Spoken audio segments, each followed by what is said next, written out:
तो चलिए स्टार्ट कर रहे हैं स्क्रू गेज। तो it is an instrument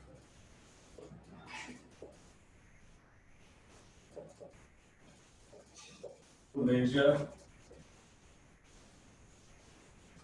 very small lengths.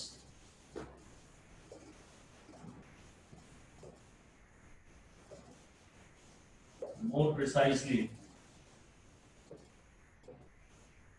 than a Vernier caliper. जो लीस्ट काउंट है, जो स्मॉलेस्ट मेजरेबल लेंथ है,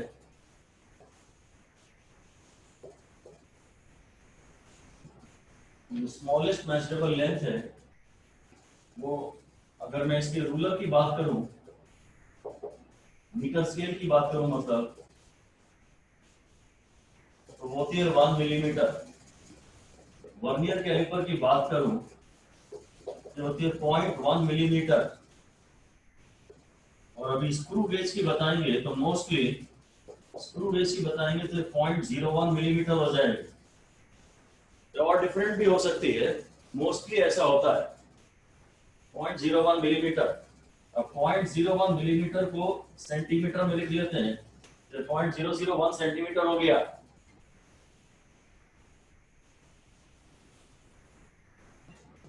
ठीक है, इसको और जरा मीटरों में कन्वर्ट कर लें तो already 10 to the power -3 centimetre है, ये 10 टू द पावर -5 मीटर हो जाएगा। और अगर जैसे मैं इसको 6 से मल्टीप्लाई और डिवाइड करूं तो हो जाएगा 10 metre upon 10 to the power 6। ये हो जाएगा 10 इंटू 10 का पावर -6 मीटर। और एसआई प्रीफिक्स हम लोग पढ़ते हैं, एसआई प्रीफिक्स में इसको माइक्रो कहते हैं। ये हो जाएगा 10 माइक्रोमीटर। 10 माइक्रोमीटर। इसलिए हम लोग ये बोल सकते हैं कि हम स्क्रू गेज से जो लेंथ नाप सकते हैं they are of the order of micrometres. May 10 micrometre या 12 माइक्रोमीटर या 20 माइक्रोमीटर, ये लेंथ आप नाप पाएंगे। You can measure lengths with screw gauge. You can measure lengths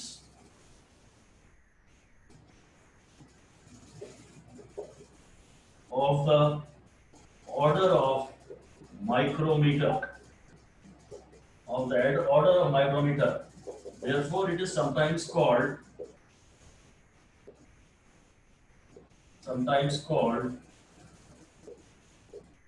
micrometer screw gauge. Micrometer screw gauge.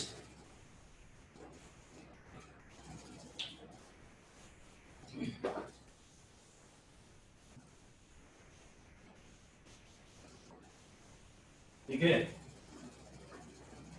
इसके जो मेजरमेंट का रिजल्ट आता है वो ज्यादा डेसिमल प्लेसेस में आता है ना। लिख दीजिए, the result of a measurement of a screw gauge, result of measurement of a screw gauge comes out in more significant digits, comes out in more significant digits. Therefore this measurement is more precise. इसका जो measurement होता है वो more precise होता है, जिसमें ज्यादा decimal digits होती हैं। जिसमें ज्यादा डेसिमल डिजिट्स होती हैं वो रिजल्ट मोर प्रिसाइज होता है।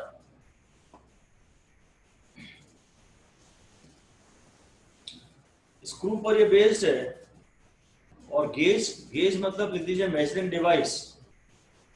कोई भी जो मेजरिंग डिवाइस होता है उसे हम गेज कहते हैं। Screw gauge, pressure gauge. Gauge मतलब मेजरिंग डिवाइस। किसी इंस्ट्रूमेंट को, मेजरिंग इंस्ट्रूमेंट को आप गेज कह देते हैं। ठीक है, अब ये जो लिख दीजिए आगे कि it is based on right handed screw. ये जो स्क्रू गेज है it is based on right handed screw.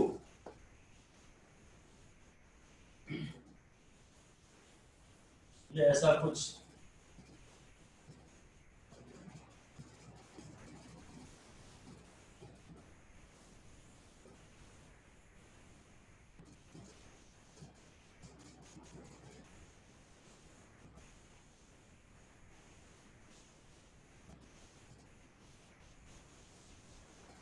ये रहता है।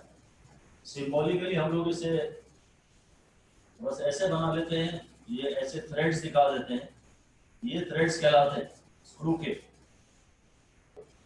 ये थ्रेड्स कहलाते हैं, ये बीच में थ्रेड्स दिखा देते हैं।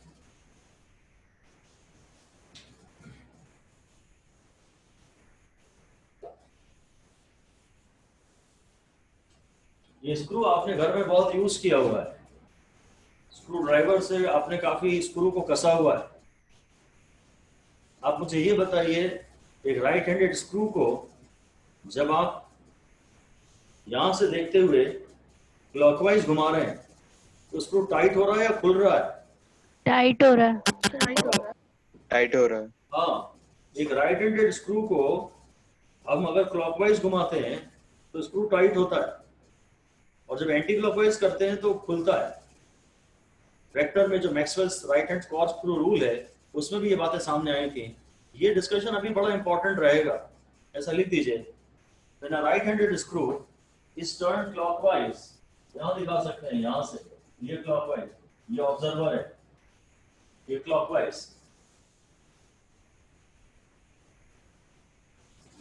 then the tip of the screw advances forwards. Tip of the screw advances forwards. That is it becomes tight. Tip of the screw advances forwards. That is become tight. Clockwise घुमाने में ना, clockwise घुमाने में आगे जाता है। अगर ये clockwise घुमाएंगे ना तो ये ऐसे इधर जाएगा, और अगर इसको एंटी क्लॉकवाइज घुमाएंगे ना, यहाँ ऑब्जर्वर है, यहाँ ऑब्जर्वर है, अगर इसको आप कभी भी एंटी क्लॉकवाइज घुमाएंगे तो ये खुलेगा, तो ये यहाँ जाएगा, ऐसा पूरा लिख दीजिए। On turning anti-clockwise, on turning it in anti-clockwise sense,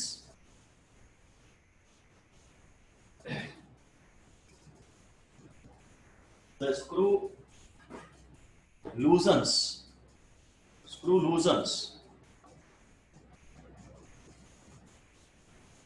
and moves in the direction as shown. इसका टिप है वो बैकवर्ड जा रहा है। वेक्टर्स में क्रॉस प्रोडक्ट का रूल निकालने के लिए ये भी एक तरीका था। ये बड़ा इंपॉर्टेंट है, ध्यान रखना कि क्लॉकवाइज घुमाएंगे तो स्क्रू टाइट होगा। घर में आपने जब भी स्क्रू ड्राइवर यूज किया है एक बार फिर करके देख लेना, ये बड़ा इंपॉर्टेंट है स्क्रू गेज की क्लियर अंडरस्टैंडिंग में, कि जब आप इसे क्लॉकवाइज घुमाएंगे तो स्क्रू टाइट होगा, और जब एंटी क्लॉकवाइज घुमाएंगे तो स्क्रू ओपन अप हो जाएगा। ये बेसिस है, अगर ये क्लियर है तो शायद इसकी अंडरस्टैंडिंग आपको आसान पड़े। अब मैं इसकी कंस्ट्रक्शन का डायग्राम बना रहा हूं।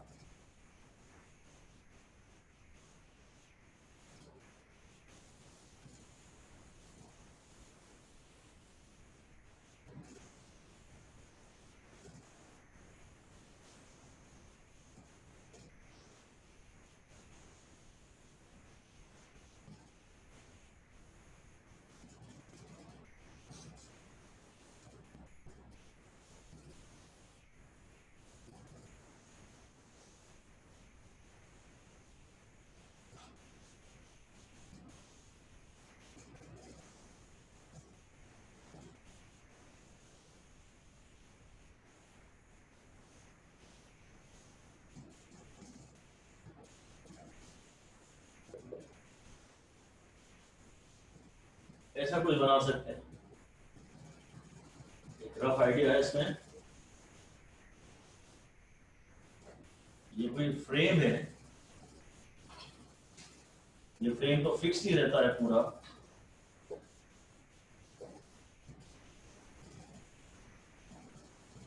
इसे हम वर्नियर कैलिपर की तरह ही फिक्स जॉ कह सकते हैं, उसको स्टड भी कहते हैं। वर्नियर कैलिपर में भी दो जॉस थे, वर्नियर कैलिपर में भी दो जॉस थे, एक तो यहाँ पे फिक्स्ड ही रहता था और एक से वर्नियर स्केल अटैच था।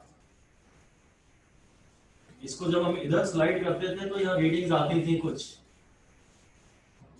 ये फिक्स जॉ है, ये फिक्स स्टड है, ये भी एक स्टड है पर ये इसपे थ्रेड्स हैं,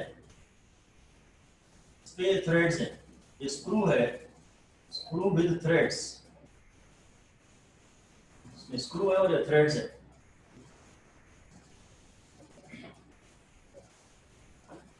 ये जो पोर्शन है यहाँ पर ऐसे कुछ डिविजन्स रहते हैं। ये मेन स्केल है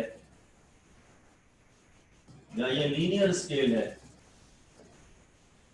या इसे पिच स्केल भी कहते हैं।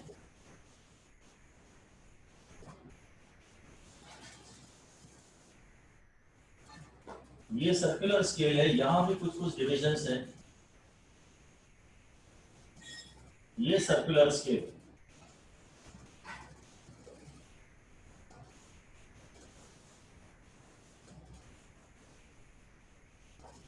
इसके बाद के कंस्ट्रक्शन के पार्ट्स हमारे लिए फिलहाल कंपटीशन के लिए इंपॉर्टेंट नहीं।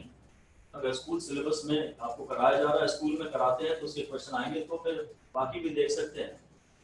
कंस्ट्रक्शन के डिटेल्स में बहुत ज़्यादा इंटरेस्टेड नहीं है वैसे। ये थिम्बल है और ये रैशेट बोलते हैं, रैशेट।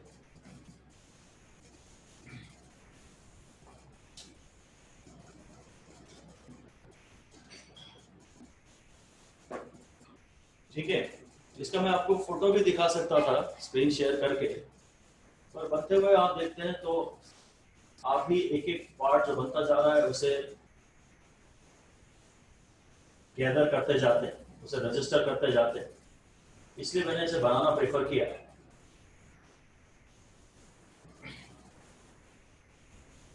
ये वाला तो हमेशा फिक्स ही रहता है।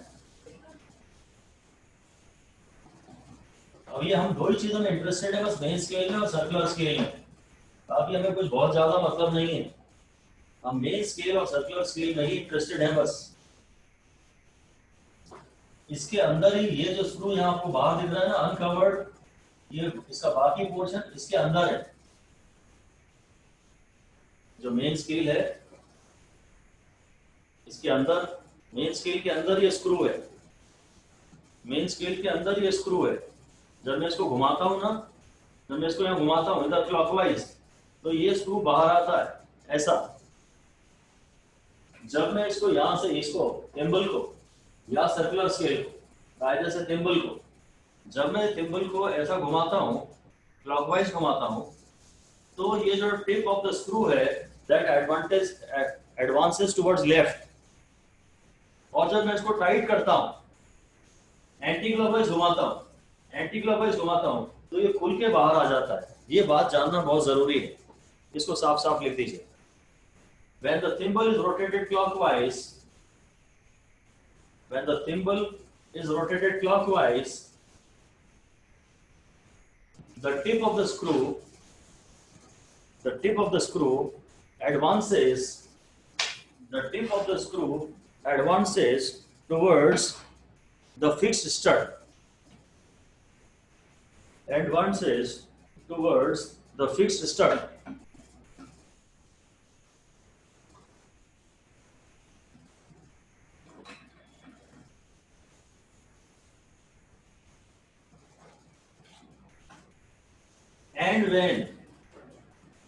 And when the thimble is rotated anti-clockwise, thimble is rotated anti-clockwise, thimble is rotated anti-clockwise, the screw opens up and moves away from the fixed stud. जो फिक्स जॉ है, जो फिक्स स्टड है, इससे दूर चला जाता है। इन बातों के अलावा बस हमें ये मेन स्केल की बात करनी है और ये सर्कुलर स्केल की बात करनी है। अब आगे लिख दीजिए, it consist of two scales, main scale and a circular scale. ये सर्कुलर वैसे ही है जैसे वहां वर्नियर होता था। Circular scale, main scale and a circular scale.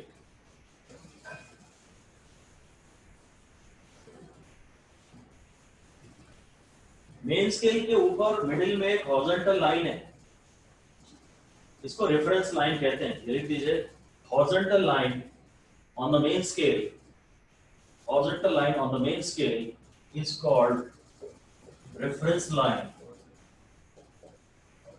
या इसे सेंट्रल लाइन कह देते हैं कभी कभी, या डेटम लाइन। एक चीज के बहुत सारे नाम आपको जानना जरूरी नहीं है, और ये सब जनरल टर्मिनोलॉजी के नाम हैं, इसलिए मैं इन्हें बता रहा हूं। एक चीज के बहुत सारे नाम आपको पता हो ये जरूरी नहीं, पर हाँ ये डेली लाइफ में कई जगह इनको इंटरचेंजेबली यूज किया जाता है, इसलिए हम बात कर रहे हैं। तो इसके ऊपर फिर कैलिब्रेशंस हैं, ग्रेजुएशंस मार्क्ड है। लिख दीजिए, calibrations are marked over this line,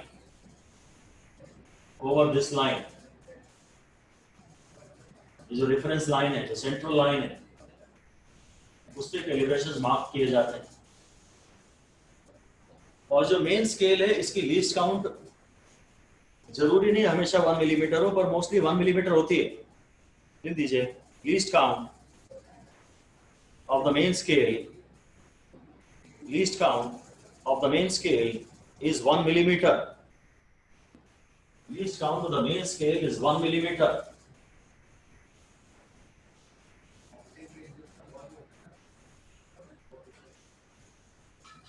क्योंकि 1 मिलीमीटर से पास और करीब ग्रेजुएशन एनग्रेव करना थोड़ा मेरे लिए मुश्किल है। और उसमें कभी कभी एक काम करते हैं ये लोग, आप दो लाइंस ऐसी नहीं खींच सकते 1 मिलीमीटर के और पास लाइनें अगर आप खींचेंगे तो आपको वो साफ साफ दिखेंगी नहीं। इसलिए कभी कभी वो लोग ये करते हैं कि यहाँ एक लाइन इधर खींच देते हैं, यहाँ एक लाइन इधर खींच देते हैं, यहाँ एक लाइन इधर खींच देते हैं। अब ये गैप 1 मिलीमीटर है, ये 0.5 मिलीमीटर, और लाइन हमने पास खींची भी नहीं है। इधर ही में एक और लाइन, यहाँ 1 मिलीमीटर के बीच में दो लाइनें होती और उनके बीच में एक और लाइन खींचता तो कुछ कंजेस्शन हो जाता। और अगर ये 1 मिलीमीटर है, एक लाइन में यहाँ खींच रहा हूँ तो कोई प्रॉब्लम नहीं है। तो अगर ऐसा स्केल बना है तो फिर लीस्ट काउंट 0.5 मिलीमीटर। अगर नीचे भी ग्रेजुएशंस बने, इसीलिए वो सेंट्रल लाइन थी। आप बता सकते हैं कि the main scale is like this and the graduations are marked even below the reference line. Graduations अगर यहाँ भी बने हैं तो फिर ये मिनिमम डिस्टेंस आप नाप सकते हैं। तो फिर लीस्ट काउंट मतलब मेन स्केल की, इंस्ट्रूमेंट की नहीं, least count of the main scale. Main scale की भी कुछ लीस्ट काउंट होती है, मेन स्केल की भी लीस्ट काउंट होती है। ठीक है, तो आपको कायदे से मेन स्केल की भी लीस्ट काउंट पे बहुत ध्यान देना चाहिए। वो फॉर आप ग्रांटेड ले लेते हो कि वो 1 मिलीमीटर ही होगी। It can not be taken for granted कि वो 1 मिलीमीटर ही हो। फिर ये मेन स्केल हो गया, और ये लीनियर स्केल है क्योंकि ये इसमें लेंथ के अलावा, और ये सब सर्कुलर स्केल है। वो सर्कुलर है इसलिए इसका नाम लीनियर रखा गया। अब इसमें सर्कुलर स्केल में भी पूरे सर्कमफरेंस के अलाउंग, लिख दीजिए, along the circumference of the circular scale, along the circumference of the circular scale, 50 or 100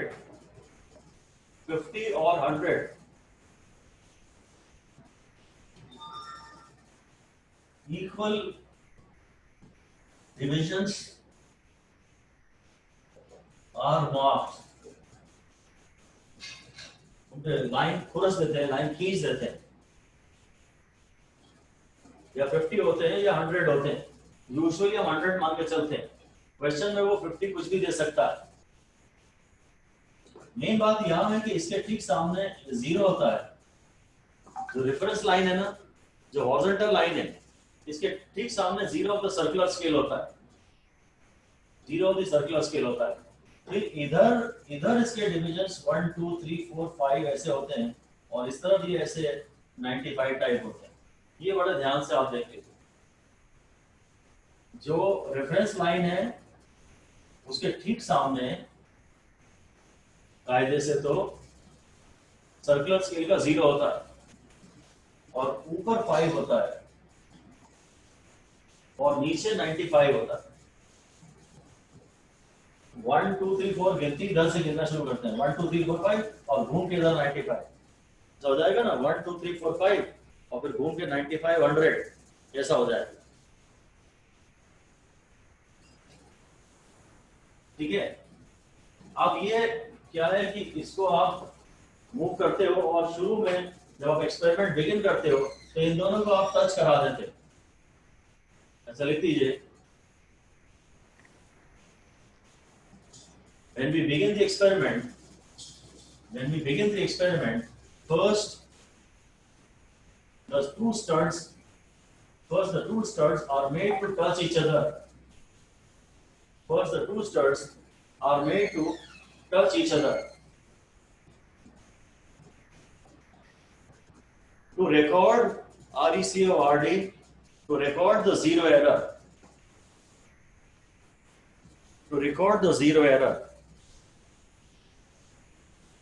पहले इन दोनों इंस्ट्रूमेंट्स को हम टच करा देते हैं, उससे जीरो एरर अगर कुछ है तो हम उसे रिकॉर्ड कर लेते हैं। तो नहीं भी होती तो भी मैं इसको ऐसे ही कहता कि इनिशियली टच कर लेते हैं। अब इस समय ये थोड़ा रैशेट के बारे में बता देते हैं, जो कि एग्जाम ओरिएंटेड बात नहीं है, कि जब भी आप ये दो एक दूसरे को टच कर रहे हैं या इनके बीच में जो ऑब्जेक्ट है, अगर कोई ऑब्जेक्ट इनके बीच में रख दिया है आपने और ये इधर से इसको टच कर रहा है और इधर से इसको टच कर रहा है, आपने एक थिन शीट रख दी है, बहुत पतली शीट रख दी है और उसकी थिकनेस नापनी है। तो जब ये दोनों स्टड्स इसको टच करते हैं ना, उसके बाद अगर ये टच कर चुके हैं तो हमको बहुत ज्यादा प्रेशर नहीं लगाना चाहिए मेजरमेंट के लिए। बस हमें जैसे ये टच कर जाए तो हमें रुक जाना चाहिए।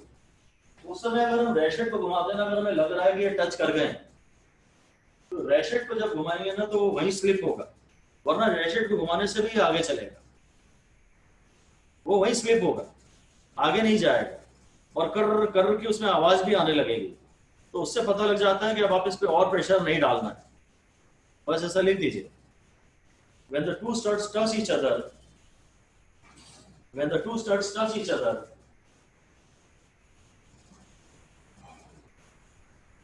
or when they press upon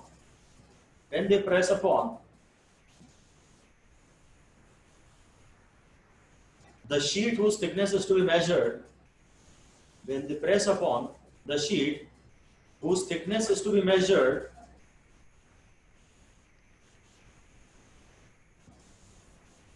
then on rotating the ratchet, RATCHET, on then rotating the ratchet, it slips in its place.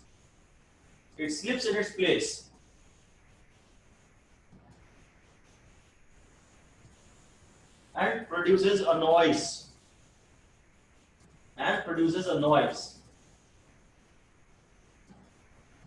And so we don't apply any further pressure.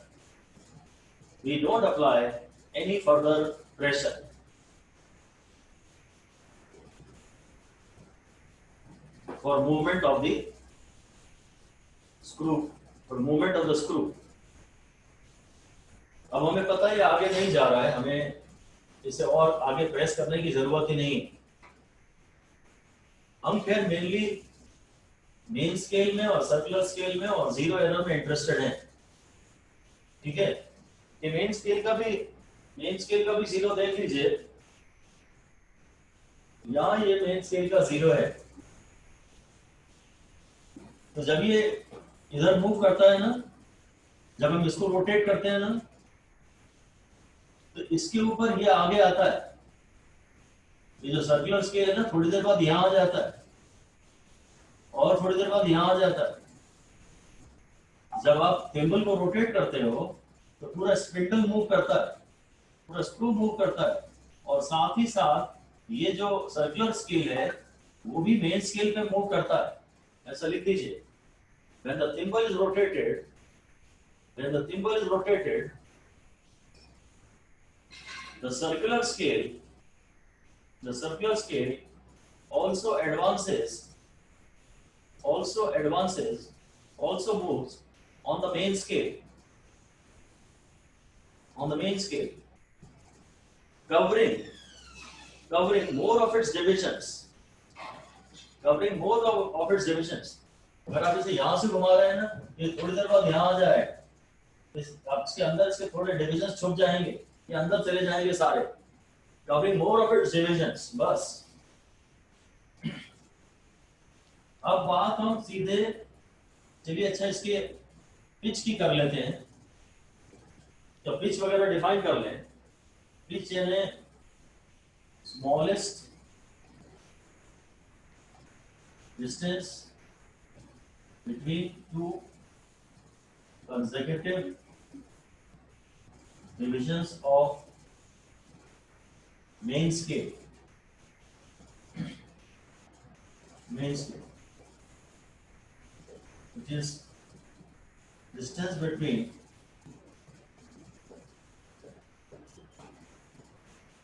two consecutive threads, distance between two consecutive threads of the screw, two consecutive threads of the screw.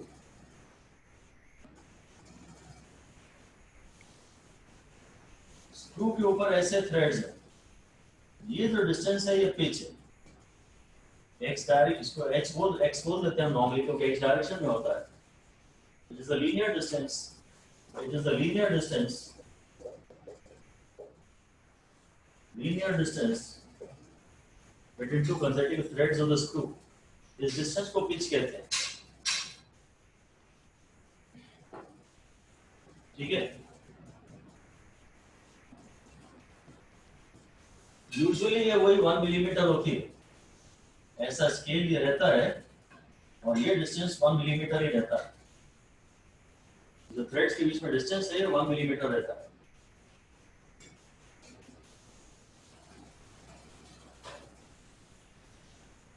उसके बाद हम heading दे देते हैं least count. अब ध्यान से देख रहे हैं लीस्ट काउंट किसकी, स्क्रू गेज की, कि सर्कुलर स्केल की मेन स्केल की। हर तीनों की लीस्ट काउंट अलग बताई जा सकती है, और मैं सिर्फ least count of the main scale में इंटरेस्टेड हूं। Least count of screw gauge, main scale तो खैर मैं सॉरी बता ही चुका हूं, उसी को पिच कहते हैं। Least count of screw gauge, और यही बाय चांस सर्कुलर स्केल की भी होती है। वर्नियर कैलिपर में तो हमने देखा था, वर्नियर स्केल की लीस्ट काउंट 0.9 मिलीमीटर थी वर्नियर स्केल की, जबकि वर्नियर कैलिपर की लीस्ट काउंट 0.1 मिलीमीटर थी। और यहाँ एक्चुअली क्या होता है, जब आप इसको एक पूरा रोटेशन यहाँ घुमाते हैं ना, जब आप इसको एक पूरा रोटेशन घुमाते हैं तो ये दो थ्रेड एक थ्रेड से अगले थ्रेड पे चला जाता है। जब सर्कुलर स्केल को 1 फुल रोटेशन आप दे देते हैं तो the tip of the screw advances by 1 thread, ऐसा लिखिए। When the circular scale is given 1 full rotation, then the tip of the screw advances by 1 thread.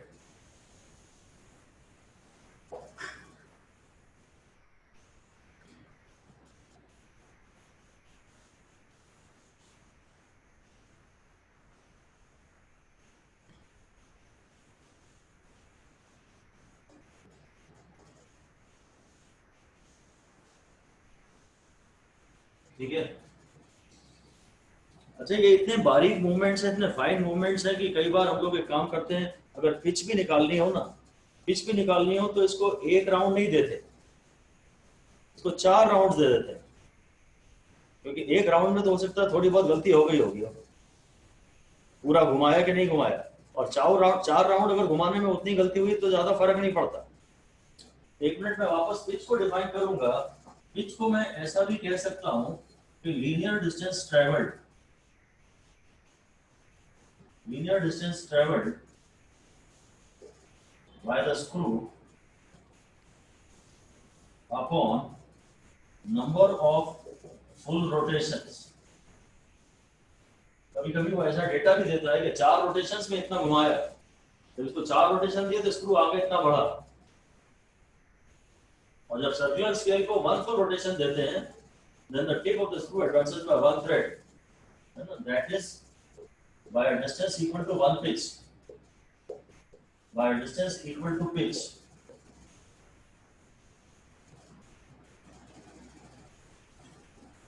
जब इसके एक फुल राउंड देते हैं, जब इसे एक फुल राउंड देते हैं तो ये जितना आगे बढ़ता है वो डिस्टेंस पिच है। तो कभी कभी न्यूमेरिकल देता है कि हमने इसे 4 राउंड दिए थे और ये 4 मिलीमीटर आगे बढ़ा तो पिच हुई 1 मिलीमीटर। अब हम लीस्ट काउंट की वापस बात कर रहे हैं, तो लीस्ट काउंट पे हमारा यही कहना है कि यार ये जो सर्कुलर स्केल पे तुम्हारे 100 डिविजन्स थे ना, ऐसे ये मान लीजिए 0 है, जब तुम ध्यान से बस इसको एक डिवीजन घुमा रहे हो, पूरे एक राउंड दे दिया तो ये जितना आगे बढ़ा वो पिच है। पर अगर सिर्फ एक डिवीजन से मैं इसे अगले डिवीजन तक ले जा रहा हूं, उल्टा ऐसा घुमा के लाता हूं, खोलता हूं, ऐसे तो टाइट होता है, ऐसे खुलता है। जब मैं इसको यहां से यहां ले आया, रेफरेंस लाइन के सामने यहां ले आया, मान लीजिए ये 0 है और ये 1 है, और इसको घुमा के हमने ऐसा कर दिया, इसको घुमा के ऐसा कर दिया कि ये 0 यहां चला गया और 1 यहां आ गया। इस तरह घुमाया कि 1 इस वाले 0 के सामने आ गया। जब आप सर्कुलर स्केल को 1 डिवीजन से घुमाते हैं, खाली 1 डिवीजन से ऑफ द सर्कुलर स्केल, तो जो लीनियर स्केल स्क्रू जो आगे जाता है या पीछे आता है, उस डिस्टेंस को इंस्ट्रूमेंट की लीस्ट काउंट कहते हैं, क्योंकि उतना मिनिमम डिस्टेंस आप रजिस्टर कर सकते हैं। 100 डिवीजन से घुमा लिया, एक राउंड दे दिया, मतलब 100 डिवीजन से घुमा लिया, तो ये पूरा एक पिच हो गया। आगे इसमें लिख दीजिए, लिख देते हैं कि distance traveled, linear distance traveled by the screw when the circular scale is turned through, circular scale is turned through 1 division of circular scale, 1 division of circular scale is equal to least count of screw gauge। Circular scale के 1 division से हम circular scale को rotate कर रहे हैं। Circular scale के 1 division से circular scale को रोटेट कर रहे हैं, तो जो डिस्टेंस है वो लीस्ट काउंट है। इसलिए मैं लीस्ट काउंट को यूं डिफाइन कर सकता हूं, pitch upon number of divisions on circular scale, pitch upon number of divisions on circular scale। इतना मिनिमम डिस्टेंस आप रजिस्टर कर सकते हैं, इसको आप मेजर कर पाएंगे। सर्कुलर स्केल में 100 डिविजन्स हैं, ध्यान से देखते हुए इसे बस एक स्केल से घुमाया, एक डिवीजन से घुमाया, हल्का सा घुमाया और ये कितना आगे बढ़ा, वो मैं डायरेक्टली देख के तो नहीं बताऊंगा कितना आगे बढ़ा, पर कैलकुलेट कर पाऊंगा। जब मैं इसे 100 डिवीजन से घुमाता हूं, सर्कुलर स्केल पे 100 डिवीजन है, जब मैं इसे 100 डिवीजन से घुमाता हूं तो ये 1 मिलीमीटर आगे बढ़ता है। तो मैं कैलकुलेट तो कर सकता हूं, जब मैं इसको 100 डिवीजन से घुमाता हूं तो ये 1 मिलीमीटर आगे बढ़ता है। इसलिए इस इंस्ट्रूमेंट की लीस्ट काउंट 0.01 मिलीमीटर हो गई ना। आपको देख के तो नहीं पता लगेगा कि ये घूमा कि नहीं घूमा, पर उतना डिस्टेंस कितना ये घूमा, कितना ये आगे बढ़ा, वो आप कैलकुलेट कर सकते हो। ये इंस्ट्रूमेंट की लीस्ट काउंट होगी। मेन स्केल की लीस्ट काउंट 1 मिलीमीटर होती है या 0.5 मिलीमीटर भी हो सकती है। सर्कुलर स्केल की और फिर स्क्रू गेज की लीस्ट काउंट ये होती है। तो दो फॉर्मूले आपको क्लियर होने चाहिए बस। इसके पहले जो मैंने थ्योरी पढ़ाई है किसी भी काम की नहीं है, सिर्फ दो फॉर्मूले क्लियर होने चाहिए। एक तो पिच क्या होता है और एक लीस्ट काउंट क्या होते हैं, क्योंकि न्यूमेरिकल में बस आपको यही निकालने को आएगा। एक बार ये सारी थ्योरी पढ़ाना बहुत ज्यादा जरूरी है ताकि आपको कॉन्फिडेंस आए। कॉन्फिडेंस अगर थोड़ा कम होता है तो सिली मिस्टेक हो जाती है। सिली मिस्टेक न हो इसलिए ये सब एक बार पढ़ना जरूरी है। और उसके बाद आपको सिर्फ दो चीजें समझ में आनी चाहिए। एक तो पिच किसे कहते हैं, दो थ्रेड्स के बीच का डिस्टेंस, और एक लीस्ट काउंट क्या होती है। अब आप हेडिंग दे दीजिए जीरो एरर। जीरो एरर, आप जानते हैं दो टाइप की जीरो एरर होती हैं, एक पॉजिटिव जीरो एरर और एक negative zero error.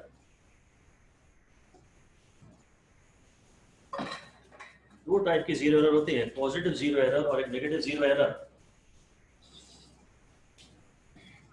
Vernier calliper में रिवाइज करते हैं मैंने क्या कहा था। वर्नियर कैलिपर में मैंने कहा था कि जो मेन स्केल का जीरो है, जो मेन स्केल का जीरो है इसको आप ओरिजिन मान लेना। और उसके बाद अगर वर्नियर स्केल का जीरो यहाँ है, वर्नियर स्केल का जीरो यहाँ है, तो ये पॉजिटिव एक्स एक्सिस पे है, इस एरर को आप पॉजिटिव मानना। और हमने कहा था अगर वर्नियर स्केल का जीरो मान लीजिए यहाँ है, तो the left of zero of main scale, अगर वर्नियर स्केल का जीरो यहाँ है, यहाँ से बिगिन हो रहा है सपोज से, यहाँ कहीं है जीरो, तो फिर ये नेगेटिव जीरो एरर कहलाते हैं। अगर पॉजिटिव एक्स एक्सिस पे है तो positive zero error, negative x axis पे है तो नेगेटिव जीरो एरर। वही कन्वेंशन, सिमिलर कन्वेंशन हम यहाँ यूज कर सकते हैं, पर उसके लिए आपको स्क्रू गेज को थोड़ा पलट के ऐसा टर्न करके रखना पड़ेगा। स्क्रू गेज को अगर आप ऐसे रख लें,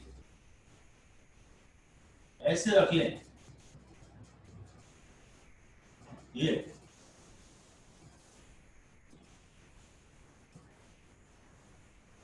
ऐसा लिख दीजिए, place the screw gauge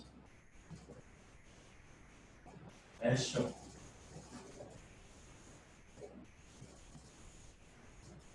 place the screw gauge as shown. ये जो रेफरेंस लाइन थी ना, जो पहले हॉरिजॉन्टल थी वो vertical, reference line vertical, reference line vertical. और उसमें एक और बात बोल रहे हैं कि जो मेन स्केल का जीरो है ना वो नीचे की तरफ।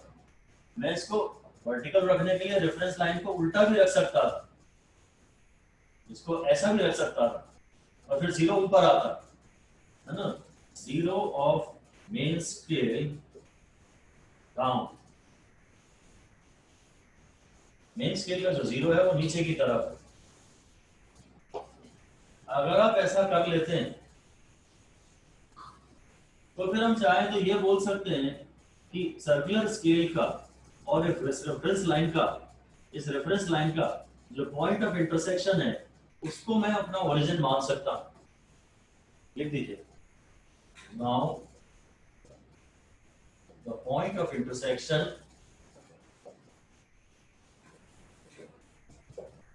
of circular scale boundary and reference line on main scale is origin। अब मैं ये डिस्टेंस y एक्सिस मान लेता हूं और ये x एक्सिस मान लेता हूं जैसे पहले मानता था। अगर ऐसा आपने कर लिया है तो फिर मेरी वही पुरानी कन्वेंशन वैलिड है। अपनी पुरानी कन्वेंशन को वैलिड करने के लिए मैंने इसे ऐसा रख दिया है ना। अब मैं कह रहा हूं कि zero of the circular scale अगर कभी यहां आ रहा है सपोज, अगर zero of the circular scale यहां आ रहा है, if zero of circular scale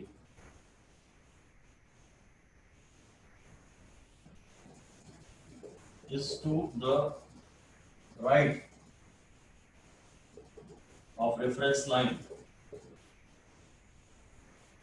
then it is positive zero error.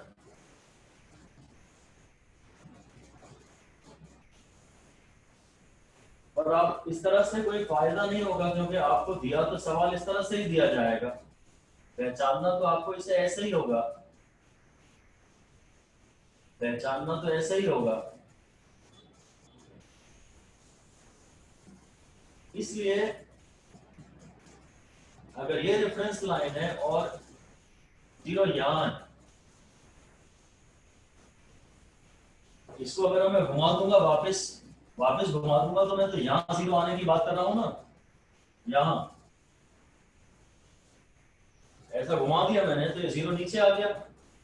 तो जो रूल आपको बनाना है, जो रूल आपको यूज करना है, भले ही वो समझ में आए या ना आए, जो रूल आपको यूज करना है वो ये कि अगर सर्कुलर स्केल का जीरो, अगर सर्कुलर स्केल का जीरो रेफरेंस लाइन के नीचे है,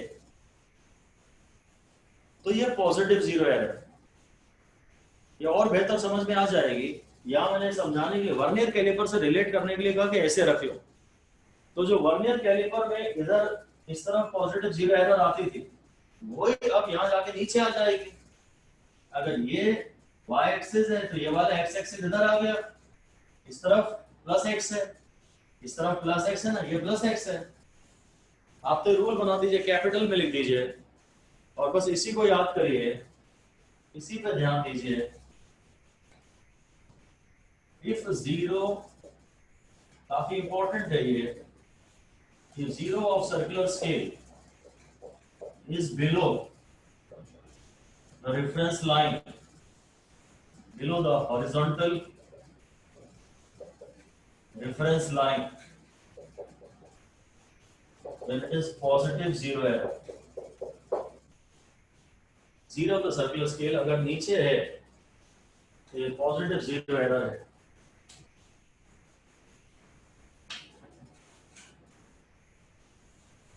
ये बात मैं और एक मिनट समझना चाहूंगा। वैसे ये रूल सिर्फ काम आएगा, इसे रटना होगा, इसे रट लीजिए। अगर आप कोई समझना नहीं चाहते कि ये रूल कैसे बना तो ज्यादा अच्छा है, आप न्यूमेरिकल्स में परेशान नहीं होंगे। और अगर आप समझना चाहते हैं तो थोड़ा और पेशेंस रखिए, समझ में जरूर आएगा। दानिश बोलिए, क्या बोलना चाह रहे हैं? सर स्क्रू की पोजीशन क्या होनी चाहिए? जोर से बोले हैं सर, स्क्रू की पोजीशन क्या होनी चाहिए? हेलो फिक्स स्क्रू तो ऑलमोस्ट जो अभी हुआ बता रहा हूं मैं, वो दोनों स्टड्स टच कर रहे हैं एकदम। स्क्रू की पोजीशन कहाँ है वो मालूम नहीं, पर अगर ये इसके नीचे है तो इस एरर को जीरो कहते हैं। देखो एक्चुअली क्या रहा होगा ना, कि अभी तुमने दोनों स्टड्स मिला दिए होंगे, दोनों स्टड्स तुमने ये जो मैंने बनाए थे, आपने दोनों स्टड्स एकदम मिला दिए हैं। ये यहां पर है और ये यहां पर है और इनको एकदम टच कर दिया, ये ऐसा है। अब जब ये एकदम टच हो गए तो कायदे से ये वाला जीरो, कायदे से इसका ये लाइन और ये जीरो मैच करना चाहिए थे।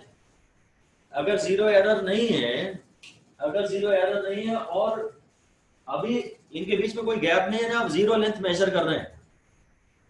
अगर ये यहां है ना, अगर ये यहां है तो आप इतनी लेंथ मेजर कर रहे हैं। अगर ये टच कर रहे हैं तो आप जीरो लेंथ मेजर कर रहे हैं, और जीरो लेंथ मेजर कर रहे हैं तो इसका जीरो और इसका जीरो कोइंसाइड करना चाहिए। मतलब मेन स्केल रीडिंग भी जीरो होनी चाहिए और सर्कुलर स्केल रीडिंग भी जीरो होनी चाहिए। आप एक मिनट ये लिख लो, when the studs touch each other, when the studs touch each other, we are measuring zero length. When the studs touch each other, the screw जो है उसको हम एक और stud कह रहे हैं। When the studs touch each other, we are measuring zero length. We are measuring zero length. So, reading of the instrument should ideally be zero. reading of the instrument should ideally be 0. So both main scale and the circular scale should read 0. Both main scale and the circular scale should read 0. यहाँ पे ऐसा आ रहा होगा actually मालूम, ये जो आता है ना यहाँ से बिल्कुल एकदम इसका मेन स्केल का भी अभी रीडिंग बिगिन नहीं हुई है, मेन स्केल का भी 0 एकदम इससे टच कर रहा होगा। डायग्राम में आप दिखा सकते हैं कि main scale 0 touches the boundary of the circular scale. Main scale 0 must be just touching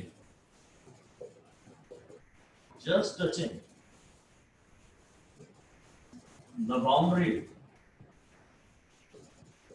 of circular scale.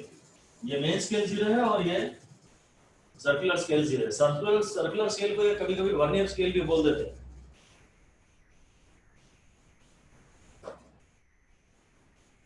यहाँ जो मेन स्केल है ना वो एकदम इसकी 0 वाली जो लाइन है वो इसको टच कर रही है अभी। ये तो हो गया जब इंस्ट्रूमेंट परफेक्ट है। अगर ये दोनों टच कर रहे हैं तो आप कोई लेंथ मेजर नहीं कर रहे हैं, आप 0 लेंथ मेजर कर रहे हैं, तो इंस्ट्रूमेंट की रीडिंग भी 0 होनी चाहिए। अब हमारा ये कहना है कि नहीं ये टच तो कर रहे हैं, ये तो टच कर रहे हैं, ये तो टच कर रहे हैं, पर रीडिंग ऐसी है। ये तो टच कर रहे हैं पर रीडिंग ऐसी है।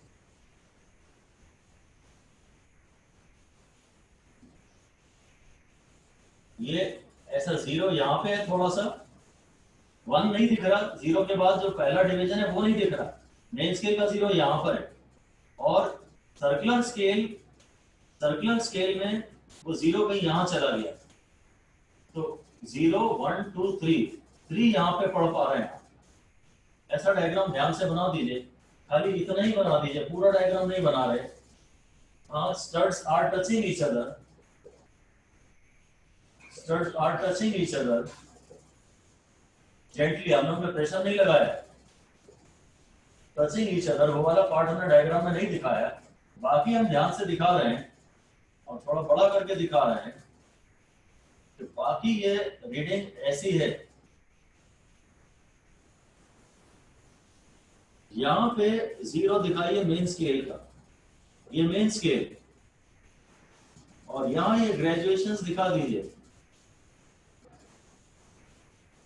ठीक है, अब इसको 0 दिखा देते हैं, तो 1 2 1 2 3 4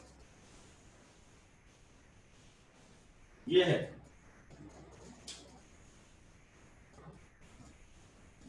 जो सर्कुलर स्केल के जस्ट बाहर अनकवर हुआ था ना main scale reading, main scale division, वो मेन स्केल रीडिंग देता है और ये सर्कुलर स्केल रीडिंग देता है।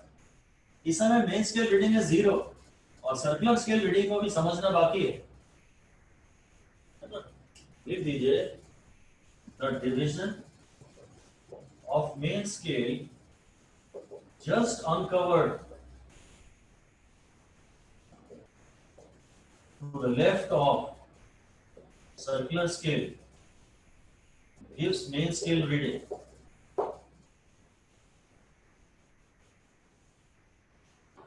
अगर ये 0 है तो अभी मेन स्केल रीडिंग 0 है, क्योंकि मुझे 1 दिख नहीं रहा है।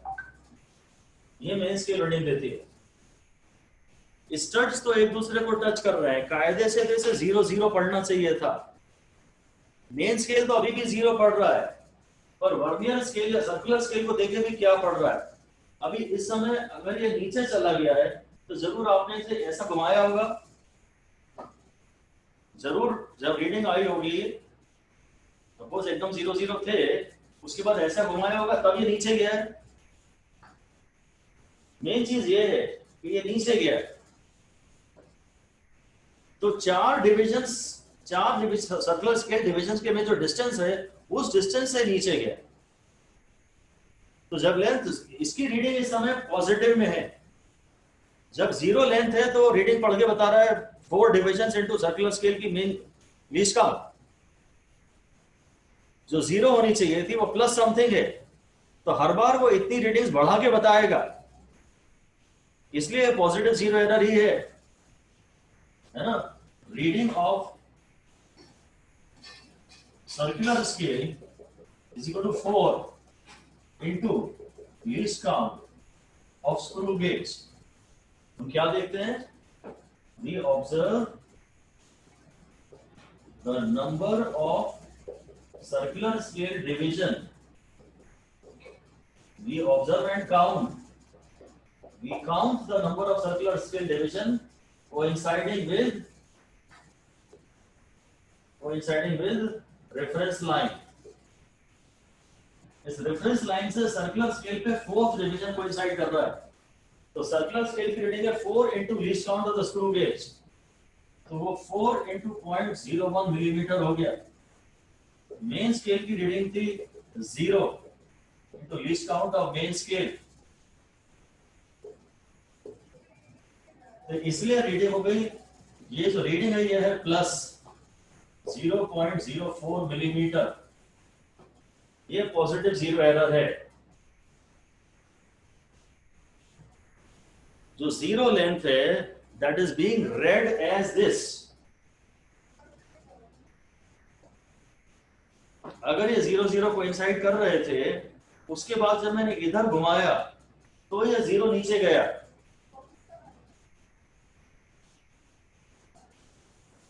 और इतने डिस्टेंस से नीचे गया, तो इतने ही डिस्टेंस से वो जो स्क्रू है वो पीछे आया, ये पॉजिटिव जीरो एरर है, ये पॉजिटिव जीरो एरर है। आपको ये रटना है कि सर्कुलर स्केल का जीरो अगर नीचे है तो ये नीचे कब आया होगा? आपको तो रीडिंग ऑब्टेन करने के लिए इसे हमेशा क्लॉकवाइज घुमाना है ना, खोलना है ना, तो इतना ये खुल गया है ना, बस ठीक है, ऑल राइट, हेडिंग दे दीजिए आप negative zero error, negative zero error.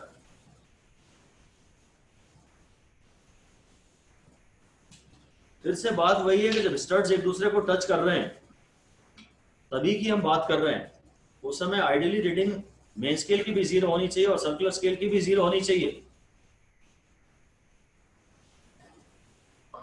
लिख दीजिए when the studs are touching each other, when the studs are touching each other, the situation is as shown, the situation is as shown। Studs जब एक दूसरे को touch कर रहे हैं तो सिचुएशन इज एज शोन। ये थोड़ा और बड़ा बनाना हो तो और बड़ा बना लीजिए। अभी भी मेन स्केल का एक्चुअली कुछ भी नहीं दिख रहा है, वो अंदर घुस गया है 0, तो मेन स्केल का यहाँ कुछ भी नहीं दिख रहा है, थोड़ी सी लाइन हो सकती है पर 0 भी नहीं दिख रहा है, ऐसा दिखा सकते हैं कि अंदर से ऐसा 0 है।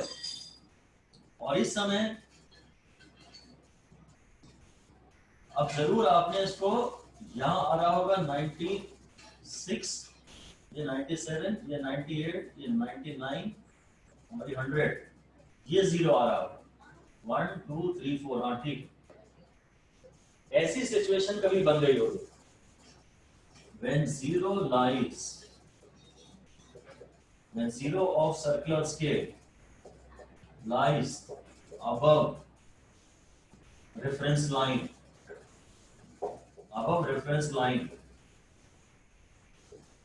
on main scale, then it is negative zero error.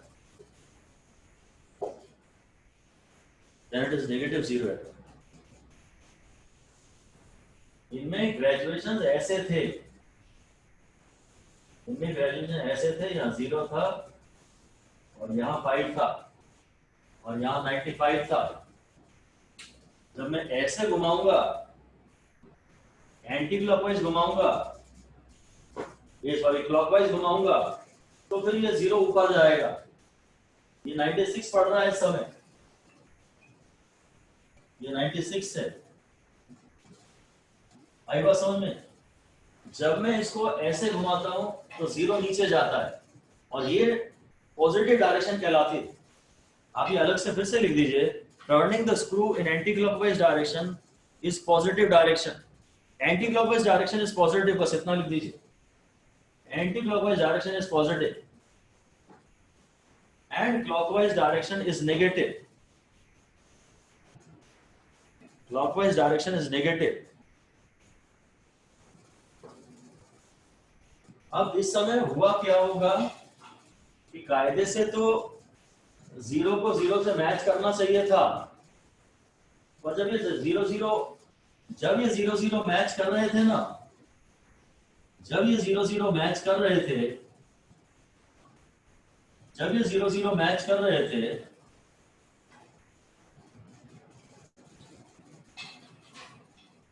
जब ये 0-0 मैच कर रहे थे, तो यहाँ हल्का सा गैप था, थोड़ा सा, इतना गैप था, ये तो नहीं होना चाहिए। रीडिंग आ रही है 0, जबकि यहाँ एक फाइनाइट लेंथ का ऑब्जेक्ट रखा जा सकता है। यहाँ लेंथ फाइनाइट आप मेजर कर रहे हैं और उसकी रीडिंग आ रही है 0, मतलब आप थोड़ा कम नाप रहे हैं। अगर ये 0-0 है तो यहाँ थोड़ा गैप है, तो एक ऑब्जेक्ट रखा है और आप कह रहे हैं उसकी लेंथ 0 है, तो आप थोड़ा कम नाप रहे हैं, तो आपकी सारी रीडिंग्स थोड़ी कम आएंगी। ये नेगेटिव 0 एरर है, लिख सकते हैं यहाँ पर, ये डायग्राम पूरा बना दें। Then if there is a gap between the two studs,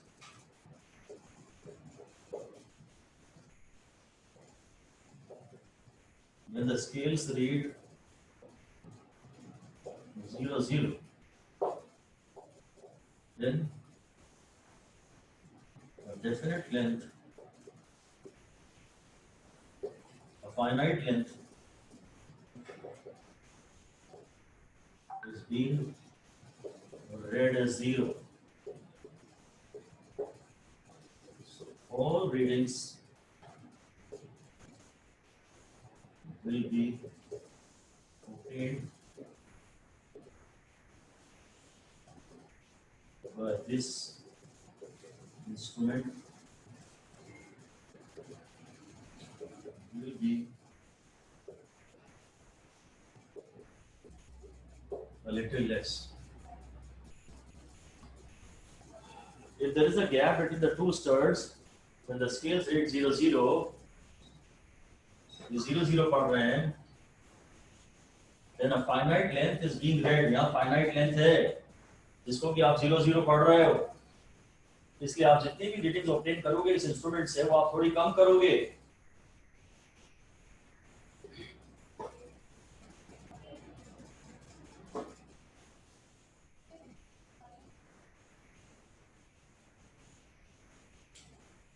अब अगर आप इस गैप को भरना चाहते हो, अगर आप इस गैप को भरना चाहते हो, तो आप स्क्रू को यहां से मेरी तरफ से क्लॉकवाइज घुमाओगे या एंटी क्लॉकवाइज, को बताओ। Sir clockwise. क्लॉकवाइज। बहुत बढ़िया, वेरी गुड। जब आप इसको भरोगे ये गैप को, तो क्लॉकवाइज घुमाओगे, तो क्लॉकवाइज में यहाँ का डिवीजन क्या होगा, ये 0 ऊपर चला जाएगा। लिख दीजिए, to fill this gap, to fill this gap between the two studs,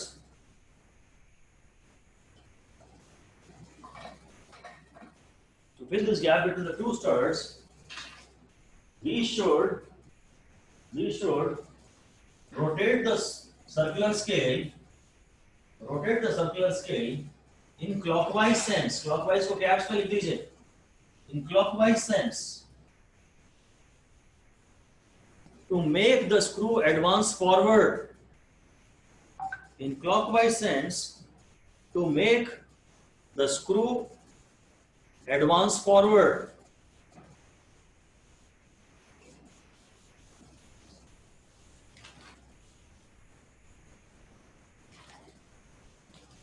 To make the screw advance forward.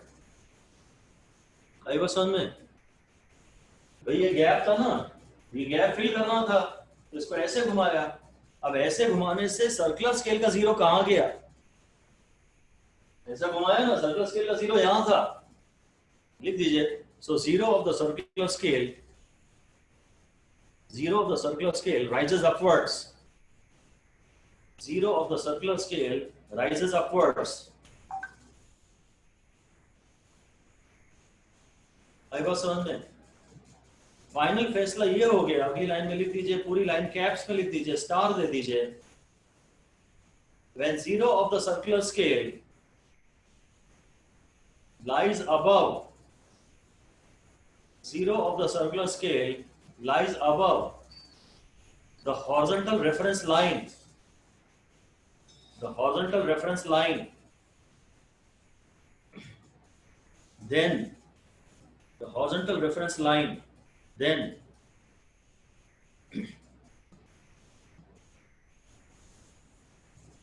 it is negative zero error. It is negative zero error. ठीक है? अब इस समय आपको यह बताना है कि जीरो एरर कितनी है। मेन स्केल का तो जीरो दिख ही नहीं रहा, अंदर ही घुस गया। मेन स्केल का जीरो दिख ही नहीं रहा। ये पहले ऐसा दिखता था, मेन स्केल का जीरो यहां दिखता था और ये करीब जीरो दिखता था, जस्ट बाउंड्री पे दिखता था। अब ये मैं इसको यहां आगे चढ़ा दिया हूं स्लीव पे, इसको स्लीव भी बोलते हैं। इसमें मैं सर्कुलर स्केल आगे आ गया है,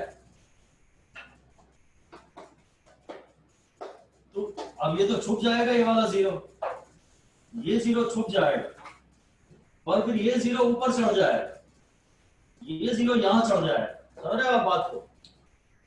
ये जब मैं पहले तो ये जीरो जीरो थे, इसको जब मैंने घुमाया तो ये जीरो ऊपर चढ़ गया, और ये ऊपर चढ़ा और ये आगे एडवांस हुआ, तो जो जीरो मेन स्केल की जीरो लाइन दिख रही थी, अब वो भी नहीं दिखेगी ना, उसके ऊपर ये चढ़ गया ना। बस आपको तो ये याद रखना है कि अगर ऐसी कहानी है, अगर ऐसी कहानी है,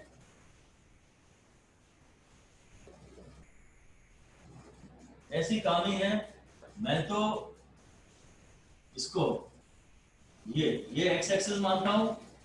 अब वो जीरो इधर आ गया ना, अब वो जीरो इधर आ गया और ये साइड नेगेटिव एक्स एक्सिस है। अब वो इसको घुमा, यहां से आपने घुमाया है तो वो जीरो इधर आ चुका है, तो ये नेगेटिव एक्स एक्सिस है ना, ये नेगेटिव जीरो एरर है ना। ये कन्वेंशन वैसी ही है जैसे वर्नियर कैलिपर में होती थी।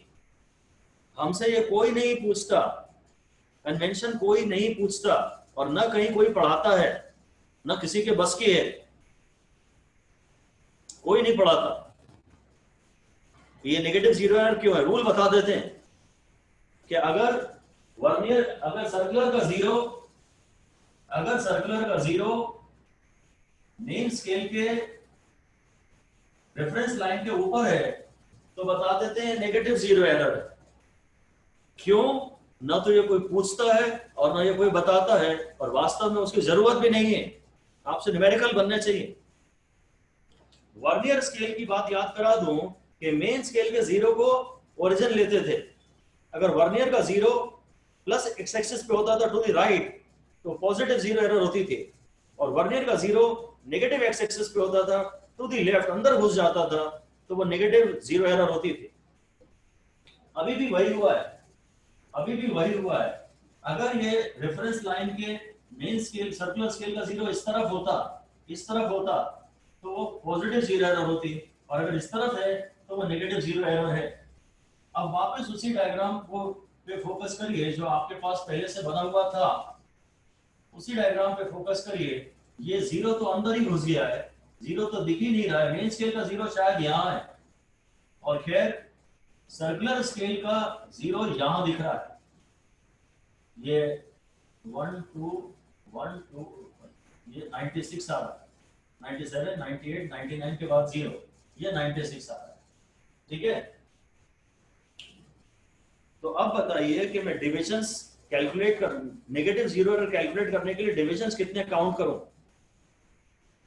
सर्कुलर स्केल की रीडिंग करने के लिए, रीडिंग ऑब्टेन करने के लिए हम लोग हमेशा ये देखते हैं, मेन स्केल की रीडिंग तो यहां से देखते हैं कि इधर मेन स्केल का डिवीजन कौन सा है, इस लाइन के जस्ट पहले लेफ्ट में, और सर्कुलर स्केल के लिए बोलते हैं कि रेफरेंस लाइन से जो सर्कुलर डिवीजन कोइंसाइड कर रहा है वो काउंट करो। और ये नेगेटिव जीरो एरर है, इसलिए 96 वाला डिवीजन कोइंसाइड कर रहा हूं, ये बोलूं या 100 - 96 बोलूं? 100 - 96। हाँ बस यही मेन बात है, लिख दीजिए। In case of negative zero errors, in case of negative zero errors, the circular scale division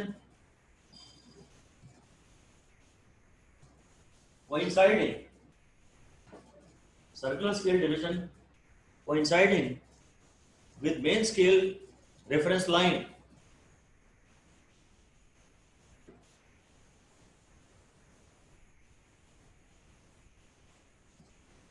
minus the total number of circular scale divisions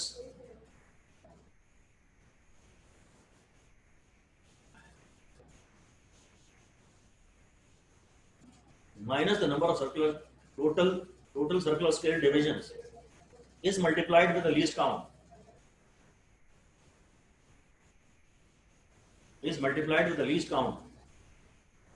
of the circular scale, least count of the circular scale, to calculate negative zero error,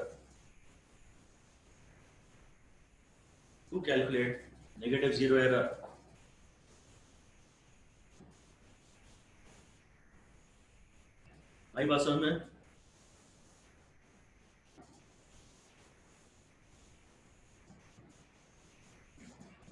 total divisions में से हमने क्यों minus किया?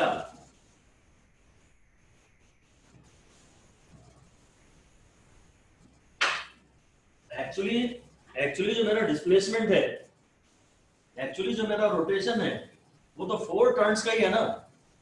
तो घूम के reading वापस, ये जीरो यहां था, ये जीरो यहां था, और अब इधर टर्न किया है मैंने, तो ये जीरो यहां आ गया उठ के। पहले जीरो यहां था और 96 यहां था, और जब इधर घुमाया है तो ये जीरो ऊपर उड़ गया और 96 सामने आ गया है। और एक्चुअल मूवमेंट तो 4 डिविजन्स का ही हुआ है ना। जो स्क्रू जो आगे बढ़ा है मेरा, वो तो 4 डिविजन्स के करस्पॉन्डिंग ही आगे बढ़ा है ना, तो 96 नहीं लेना चाहिए ना। अब ये वर्नियर कैलिपर में भी शायद आपको क्लियर हो जाए। हम तो रूल बनाते हैं कि अगर ऊपर है तो नेगेटिव, नीचे है तो पॉजिटिव स्क्रू गेज में, और अगर नेगेटिव होता है तो जब जीरो एरर कैलकुलेट करते हैं तो ये जीरो एरर हो जाएगी, 96 माइनस 100 इंटू 0.01 mm, ये हो जाएगी -4 इंटू 0.01 mm, और ये हो जाएगी -0.4 mm। बस खत्म, मेन बातें यहां समाप्त हो चुकी हैं। बहुत ज्यादा आराम से हमने इसे पढ़ाया, और अगर सिर्फ समरी दें तो 2 मिनट में पूरी समरी हो जाएगी, और सिर्फ वो समरी ही आपके काम की है। भरोसा आ जाए, कॉन्फिडेंस आ जाए, इसलिए ये सारी बातें पढ़ाना जरूरी होती हैं टीचर को। पर आपको ये लॉजिक सारी नहीं चाहिए, ठीक है? मेन स्केल रीडिंग कैसे ऑब्टेन करते हैं? जहां सर्कुलर स्केल की ये लाइन होती है ना, उसके जस्ट बाहर अगर ये ऐसा हो रहा होता, अगर कभी ऐसा आ जाए, अभी हम देंगे आपको, तो फिर ये 1 2 3 4 5 6 7 इस लाइन के जस्ट पहले जो मेन स्केल डिवीजन होता है, वो मेन स्केल रीडिंग होती है। उसको मेन स्केल की लीस्ट काउंट से मल्टीप्लाई करते हैं, जो कि यूजुअली 1 मिलीमीटर होती है। उसके बाद सर्कुलर डिवीजन कोइंसाइडिंग देखते हैं, और अगर नेगेटिव जीरो एरर हो रही होती है तो ये 96 में 100 में से माइनस करते हैं। ध्यान से एक बात और सुन लो, आप एक निकालते हो मेन स्केल रीडिंग, एक आप निकालते हो सर्कुलर स्केल रीडिंग, फिर आप निकालते हो एक जीरो एरर। अगर नेगेटिव जीरो एरर है तो ध्यान से सुनो कि अगर ये 96 दिख रहा है तो आप 96 माइनस 100 करते हो, पर अगर रीडिंग आ रही है, जीरो एरर नहीं निकाल रहे हो, कभी रीडिंग में 96 आ रहा है तो उसको 96 का 96 ही लेते हैं जब रीडिंग ले रहे होते हैं। ये माइनस वाला काम सिर्फ जीरो एरर की कैलकुलेशन में करते हैं। ये वार्निंग लिख दीजिए। If in a measurement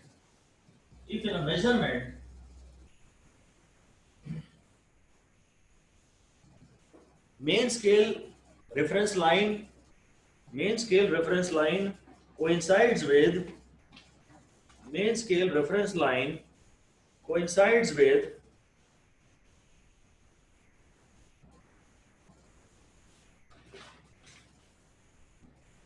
main scale reference line coincides with 96th division of circular scale.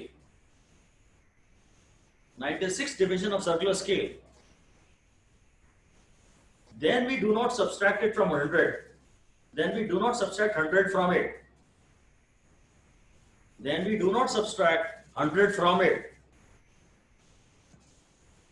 So आज लिख रहे हो कि नहीं लिख रहे हो?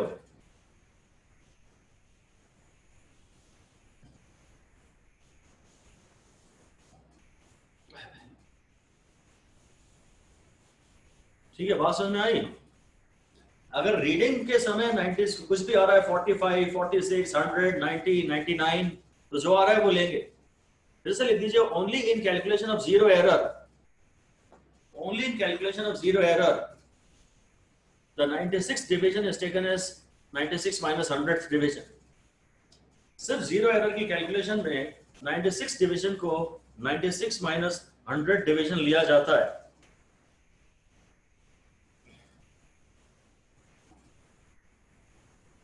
और मेरे हिसाब से इसमें आज तक की हिस्ट्री में जेई के और नीट के जितने भी सवाल आए हैं आपसे सारे बन जाएंगे, सारे बन जाएंगे और आए जरूर हैं। जेई में तो हर साल आया है, मेन में भी आया, एडवांस में भी आया। प्रैक्टिकल फिजिक्स, क्योंकि लोग प्रैक्टिकल्स करते नहीं है स्कूल में जाके, तो प्रैक्टिकल फिजिक्स के नाम पे इसी में से क्वेश्चन डालते हैं। बहुत आसान क्वेश्चन इनमें आए हैं। अब हम इनमें एक क्वेश्चन कर लेते हैं। अब क्वेश्चन कर लेते हैं। एक क्वेश्चन है सेटअप फॉर जीरो एरर। ये सेटअप फॉर जीरो एरर है एंड फिर ये setup for measuring a length. तो इन दोनों को ध्यान में रखकर आप फाइनल लेंथ बताइएगा, फाइनल लेंथ बताइएगा। ऐसे ऐसे ही क्वेश्चन हमने वर्नियर कैलिपर में दिए थे, जो फोर्थ क्वेश्चन था। ये जो सेटअप है ये जीरो एरर के लिए है। यहां आपको कुछ भी पढ़ाई नहीं आ रहा, बल्कि हल्का सा ऐसा या जीरो दिख रहा है, कुछ भी पढ़ाई नहीं आ रहा। शायद मेन स्केल का जो जीरो था ना वो अंदर घुस गया है। एनीवे, ये जीरो है, ये 5 है, ये 5 है और ये 45 है। इसमें 50 सर्कुलर स्केल डिविजन है, 50 सर्कुलर स्केल डिविजन है और लीस्ट काउंट 0.01 मिलीमीटर है। ऐसा उसने डेटा दिया था जिससे हमने निकाल लिया। और इसके बाद जो रीडिंग आ रही है, जब आपने दोनों स्टड्स के बीच में कोई ऑब्जेक्ट फंसा दिया, जब आपने दोनों ऑब्जेक्ट्स के बीच में, दोनों स्टड्स के बीच में कोई ऑब्जेक्ट फंसा दिया, तो ये रीडिंग ऐसे आ रही है। ये वाले डिवीजन का हमेशा मतलब होता है 0.5 मिलीमीटर। वो जो लीस्ट काउंट 0.01 दिया ना, वो इन दोनों के बीच का ही डिस्टेंस है। ये 1 मिलीमीटर है और ये मेन स्केल पे, अच्छा मेन स्केल वो तो लीस्ट काउंट उसने दी है स्क्रू गेज की। मेन स्केल की तो आप यहाँ पे लिख देता है कुछ छोटा सा, ठीक है। ये दो डिवीजन 1 मिलीमीटर के होते हैं और ये फिर आधा मिलीमीटर का होता है हमेशा। और ये रीडिंग दे रहा है, ये बोल रहा है 25 और यहाँ 20 और यहाँ 30। अब आपको इसकी टोटल रीडिंग बतानी है। पहले तो जीरो एरर बता दीजिए। यहां देखते हैं मेन स्केल रीडिंग कितनी है और सर्कुलर स्केल रीडिंग कितनी है। तो मेन स्केल रीडिंग तो जीरो है, शायद वो अंदर ही घुस गया था, यहाँ घुस गया है, तभी ये जीरो ऐसा हल्का सा जीरो लिखा हुआ दिख रहा है। मेन स्केल रीडिंग जीरो है और सर्कुलर स्केल रीडिंग जीरो है। यहाँ पे मेन स्केल रीडिंग तो ये जीरो है एक्चुअली, ये 1 है और ये 2 है। तो जो मेन स्केल रीडिंग है वो है 2 divisions into least count of main scale. तो वो 2 into 1 मिलीमीटर है, तो वो 2 मिलीमीटर है। अब सर्कुलर स्केल रीडिंग देखते हैं। अगर आप सर्कुलर स्केल रीडिंग देखते हैं तो दिमाग नहीं लगाते, सिर्फ ये वाला कोइंसाइडिंग डिवीजन देख लेते हैं, सिर्फ कोइंसाइडिंग डिवीजन देख लेते हैं। 25 into least count, 25 into least count ये 0.25 मिलीमीटर हो गए। Sir least count of metre main scale तो और जो टोटल रीडिंग होती है main scale reading plus circular scale reading minus zero error. Vernier जैसे ही फॉर्मूला है, अगर जीरो एरर नेगेटिव होगी तो नेगेटिव साइन के साथ इसको डाल देना, अपने आप प्लस हो जाएगा। जीरो करेक्शन जैसी कोई चीज हम नहीं पढ़ाते, जीरो करेक्शन जैसी हम कोई चीज नहीं पढ़ाते, फॉर्मूला केवल एक लेते हैं। अगर ये पॉजिटिव जीरो एरर है तो ये अपने आप माइनस हो जाएगा, और ये नेगेटिव जीरो एरर है तो अपने आप ये प्लस हो जाएगा। हाँ दानिश बोलिए। सर मेन स्केल का थोड़ा जोर से भाई। सर मेन स्केल का लीस्ट काउंट तो 0.5 मिलीमीटर है ना? हाँ पर ये डिवीजन जो है मुझे दिख रहा है, एक्चुअली काउंट पूरा हो रहा है, बात सही है आपकी, पर ये काउंट मुझे पूरा दिख रहा है, एक और ये दो। नहीं तो मैं कहता उसको चार डिवीजन, ये 1 मिलीमीटर है, 2 मिलीमीटर, नहीं तो मैं कहता 1 2 3 4, और 4 को 0.5 से मल्टीप्लाई करता। हाँ जो आप कह रहे हैं वही सही है, वही होना चाहिए। 1 2 3 4, बोले ये तो जीरो है, खैर ये तो जीरो है। 1 2 3 4, इसको तो नहीं गिनेंगे, तो मुझे ये 4 डिवीजन लिखना चाहिए था, और लीस्ट काउंट हाफ मिलीमीटर लिखनी चाहिए थी मेन स्केल। ठीक है, ये मेरे को एक्चुअली मालूम है ये 2 मिलीमीटर इसकी पूरी लेंथ ही है, इसलिए मैंने उसको फॉलो स्ट्रिक्टली नहीं किया, क्योंकि मुझे क्लियरली पता है कि लेंथ 2 मिलीमीटर है। मेन स्केल की रीडिंग में हमें प्रॉब्लम नहीं आती, क्योंकि हम बचपन से जो पढ़ते आए हैं वही स्केल है। अगर जीरो एरर में ये ऊपर नीचे होता ना तो दिमाग लगाते, वरना इसमें रीडिंग में कोई दिमाग नहीं लगा, इसको 50 में से माइनस करूं या ना करूं। ठीक है, और सबसे मेन बात ये है कि फॉर्मूले में ये हमेशा सिर्फ माइनस जीरो एरर रहता है, जीरो करेक्शन जैसी सारी चीजें बकवास है। ओके डन, तो ये आ गया, ये हो गई 2 मिलीमीटर, आंसर है 2.25 मिलीमीटर, प्लस माइनस जीरो है ना, जीरो एरर इसमें है नहीं। एरर को नॉर्मली प्लस माइनस से डिनोट करते हैं, इसलिए मैंने प्लस माइनस लिख दिया। ओके नेक्स्ट क्वेश्चन देखते हैं।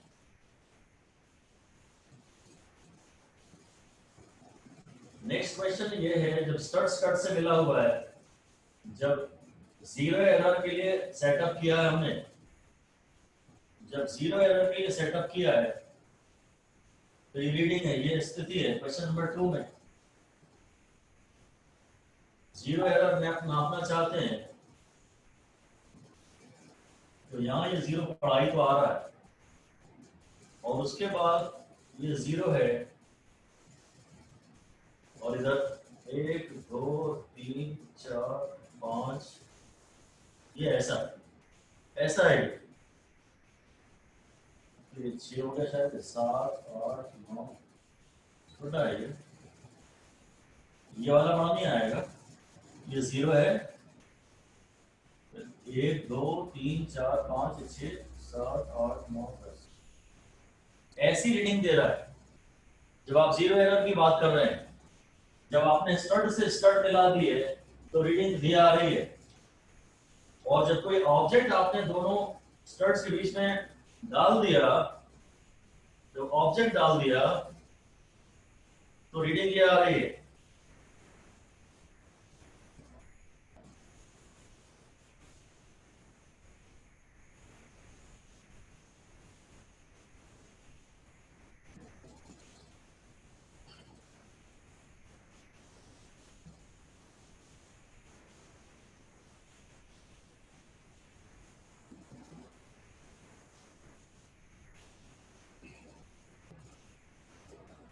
इसको उसने 30 लिखा है, इसको 35 लिखा है, बस। अब आपको पूरी एक्चुअल रीडिंग बतानी है।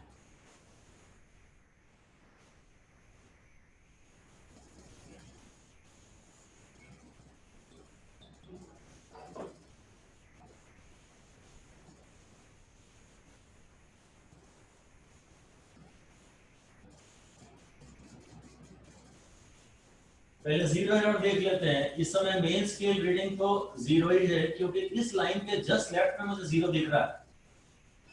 फिर अब इसका जीरो नीचे लाया कर रहा है, यानी घुमा देता अगर ऐसे घुमा देता, अगर ऐसे घुमा देता, ये लाइन ऐसी बना देता तो ये जीरो यहां लाया करता, तो ये पॉजिटिव जीरो एरर है, ये पॉजिटिव जीरो एरर है। और डिवीजन है 1 2 3 4 5 6, सिक्स्थ डिवीजन कोइंसाइड कर रहा है।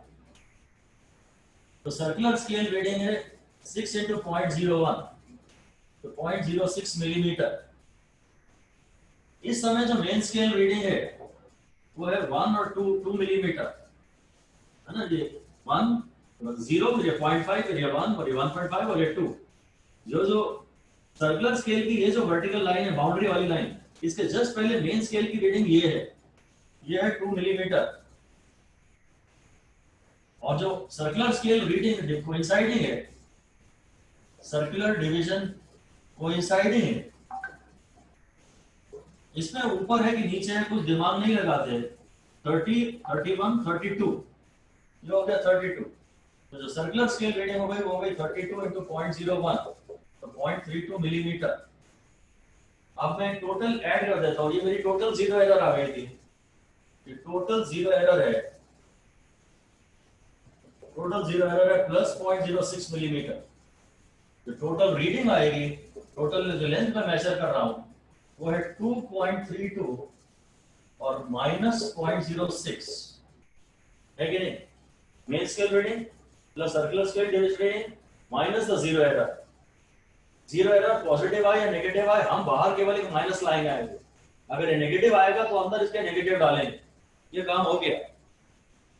इतना सा आपको आना चाहिए, बस इतना आना चाहिए। एक रीडिंग से एक डायग्राम वो बनाते हैं जीरो एरर निकालने के लिए, और एक डायग्राम वो बनाते हैं ऑब्जेक्ट की लेंथ निकालने के लिए, है ना। कोई डाउट है यहां तक किसी को? दानिश कुछ पूछना है आपको? सुराज कुछ पूछना है? नहीं सर। Okay fine. एक लास्ट क्वेश्चन इसमें और दे रहे हैं।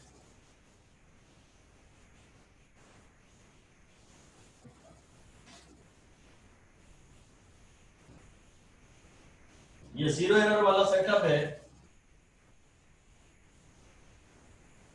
ये जीरो एरर वाला सेटअप है।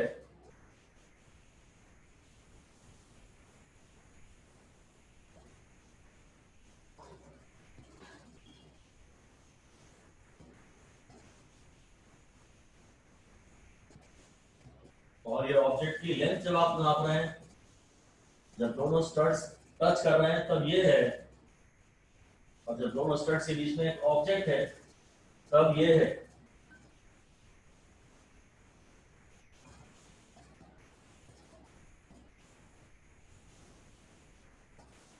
अभी भी वही है।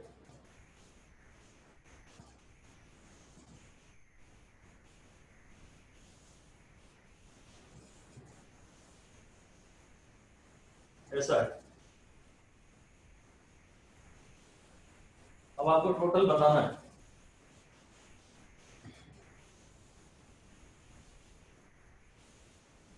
बता दीजिए इसका आंसर।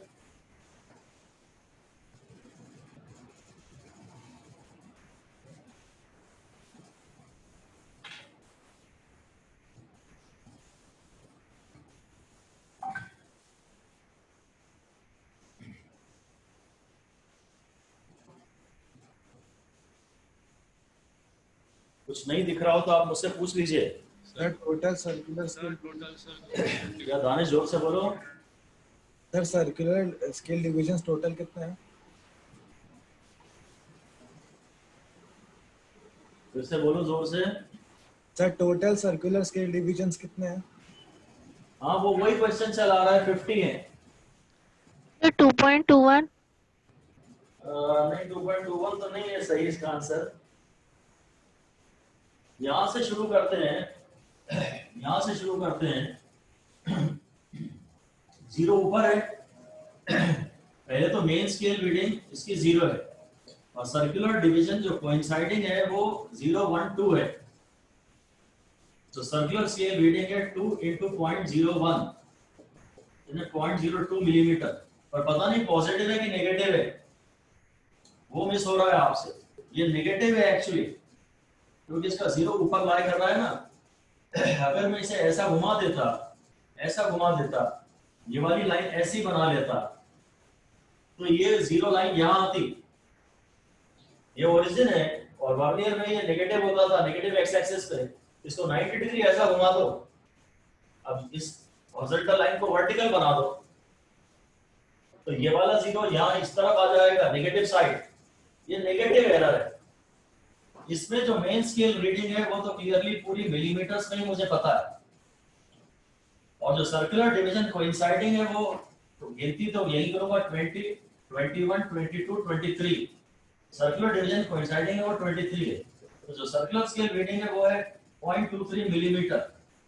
अभी जो टोटल रीडिंग आएगी वो क्या आएगी? टोटल रीडिंग आएगी main scale reading plus circular scale reading minus zero error. Main scale reading हो गई 2 मिलीमीटर, यूनिट्स हमेशा साफ लिखते चलना। सर्कुलर स्केल रीडिंग हो गई 0.23 मिलीमीटर, और जो आपने मिस किया निशिता, आपने वो साइन मिस कर दिया, वो है -0.02 mm।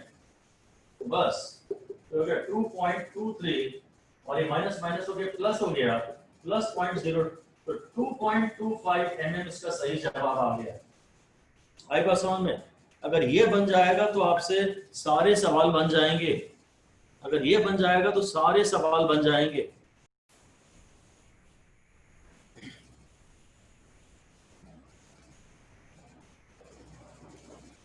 ठीक है, छोटे छोटे कुछ न्यूमेरिकल्स और कर लेते हैं जो प्रीवियस ईयर्स में आए हैं। मेन ये है, अगर ये बन गए तो आपसे सब बन जाएगा। कुछ सिंपल क्वेश्चन लिख रहा हूं मैं, लिखिए। A screw gauge is following readings. ये सब या तो जेई के या नीट के सवाल हैं, सारे नहीं किए हैं, कुछ मैंने छोड़ भी दिए हैं ताकि आप खुद करें तो आपका कॉन्फिडेंस ज्यादा बढ़ेगा। A screw gauge gives following readings when used to measure diameter of a wire. When used to measure diameter of a wire, main scale reading दे रहा है वो 0 मिलीमीटर, और सर्कुलर स्केल रीडिंग दे रहा है 52 डिविजन्स। आगे कह रहा है given that 1 millimeter on main scale, 1 millimeter on main scale corresponds to 1 millimeter on main scale corresponds to 100 divisions of circular scale. 1 division on main scale corresponds to 100 divisions of circular scale. Full stop. If the diameter of the wire from the above data is, diameter of the wire from the above data is, अब जो pitch है main scale की वो शायद 1 millimetre है, और जो least count है वो pitch upon number of CSD है। हमें सबसे पहले तो यही काम करना चाहिए। ये ऐसा, तो ये 0.01 mm हो गया। बस अब तो आंसर है, जीरो एरर की तो उसने कोई बात की नहीं है, तो मेन स्केल रीडिंग प्लस बस circular scale reading. Main scale reading है 0 और सर्कुलर स्केल रीडिंग है 52 into 0.01, 0.52 mm। बस यही 0.52 mm।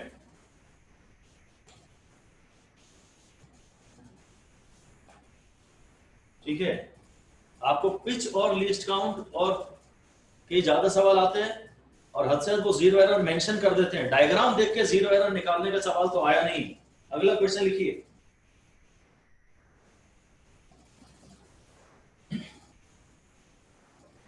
A student measured dia of a small steel ball using a screw gauge of least count। Direct ही दे दी भाई ने तो, आराम से डायरेक्ट दे दी। The main scale reading 5 millimetre आ रही है, ये भी डायरेक्ट दे दी मिलीमीटर्स में। फिर कह रहा है zero of circular scale coincides with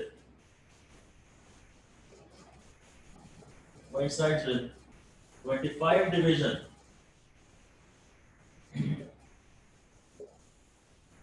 above the reference level। थोड़ी लैंग्वेज इसने घुमाने की कोशिश की है। ये नीट 2018 का क्वेश्चन है। 25 divisions above the reference level। जो जीरो एरर उसने दी है वो डायरेक्ट दे दी है -0.004 मिलीमीटर सेंटीमीटर है, सॉरी, डायरेक्ट दे दी है। 0.004 तो मिलीमीटर में इतना तो ये नाप ही नहीं पाता। Then correct diameter of the ball is, correct diameter of the ball is, ये नीट का सवाल है।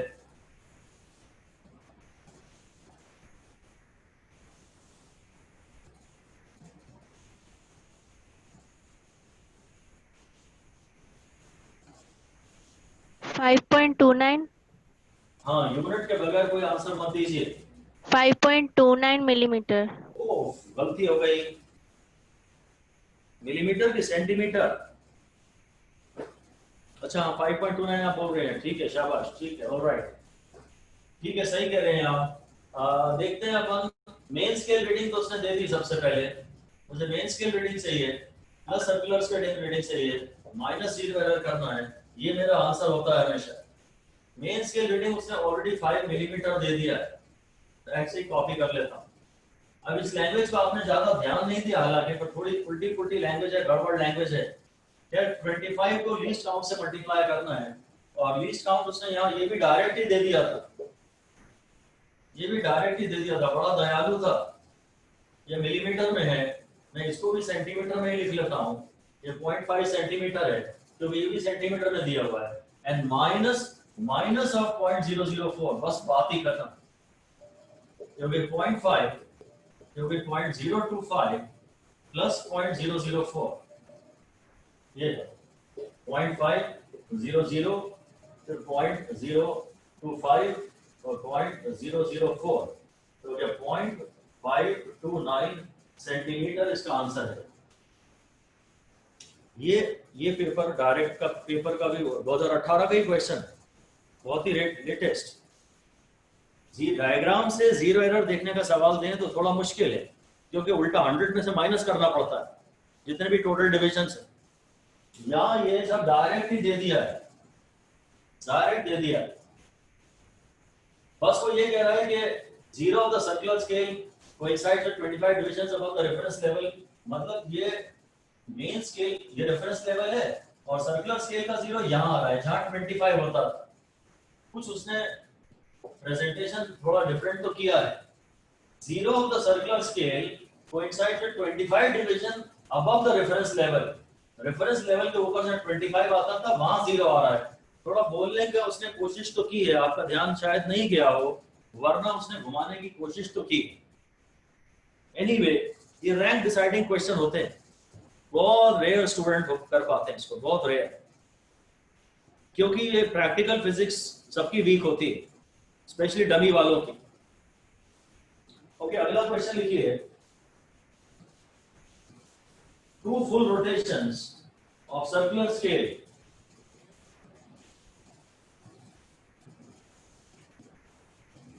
two full rotations of circular scale of a screw gauge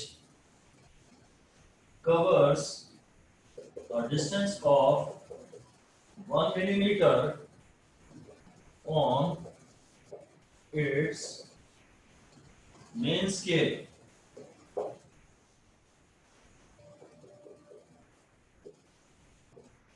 Total number of divisions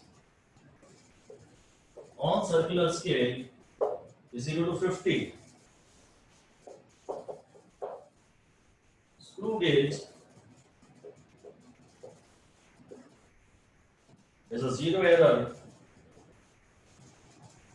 of -0.03, units के साथ ही दे दिया इसने मिलीमीटर, कोई दिक्कत ही नहीं है।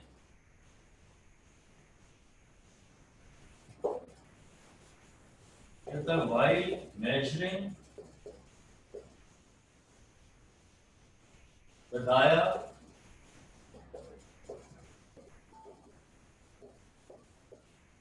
of a thin wire, a student notes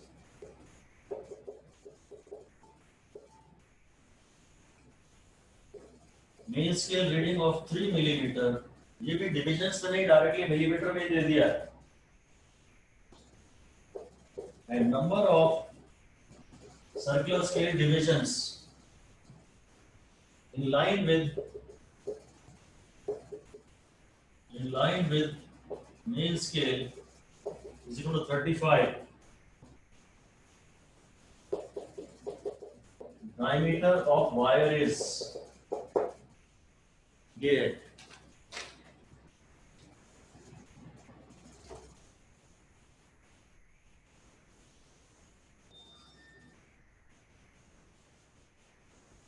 पहले आप पिच निकालिए, फिर लीस्ट काउंट निकालिए।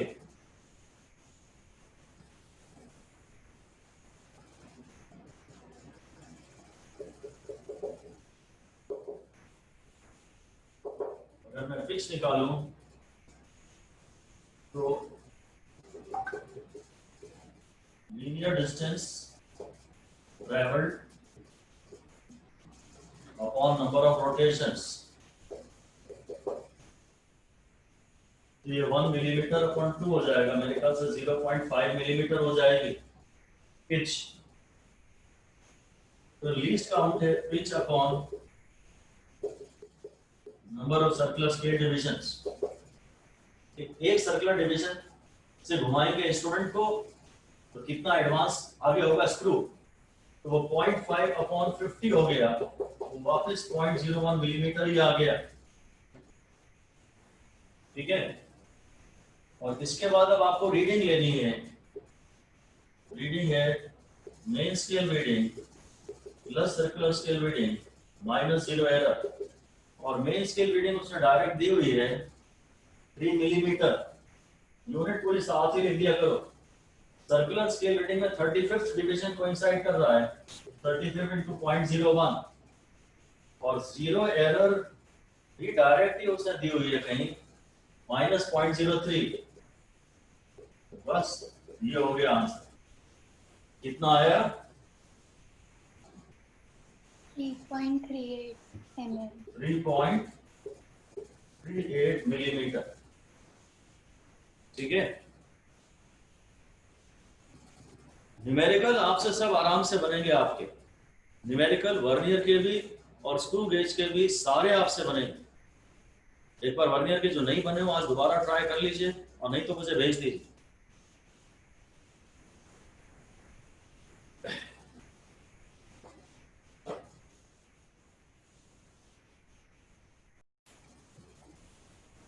एक लास्ट क्वेश्चन कर रहे हैं। जेई में मेरे ख्याल से डायग्राम वाला एक ही क्वेश्चन आया है, और उन्होंने कुछ अलग अंदाज में घुमाने की कोशिश की है। डायग्राम वाला एक ही क्वेश्चन आया है यहाँ पर।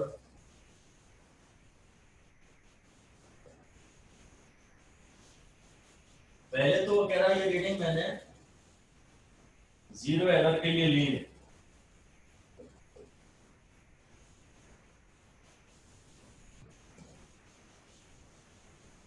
दो रीडिंग्स दिए हैं, उसने कुछ नहीं कहा कि कौन सी 0 एरर के लिए और कौन सी नहीं ली है। ऐसा डायग्राम उसने बनाया है, और पहले तो यहाँ भी 0 है और यहाँ भी 0 है। ये सर्कुलर स्केल तो यहाँ दिखाएगा, यहाँ भी कुछ नहीं दिखाया, ये भी इसको 0 दिखाया है बस उसने, और इसको भी 0 ऐसा लिख दिया है। एक तो बोल रहा है ये था शुरू में एक्सपेरिमेंटल सेटअप, इन्हें ऑलमोस्ट मिलता हुआ दिखा दिया, इन्हें टच करता हुआ दिखा दिया। फिर दोबारा दूसरे डायग्राम में अब उसने ये कहा है कि इनके बीच में एक बॉल है, ये थ्रेड्स हैं, ये थ्रेड्स हैं।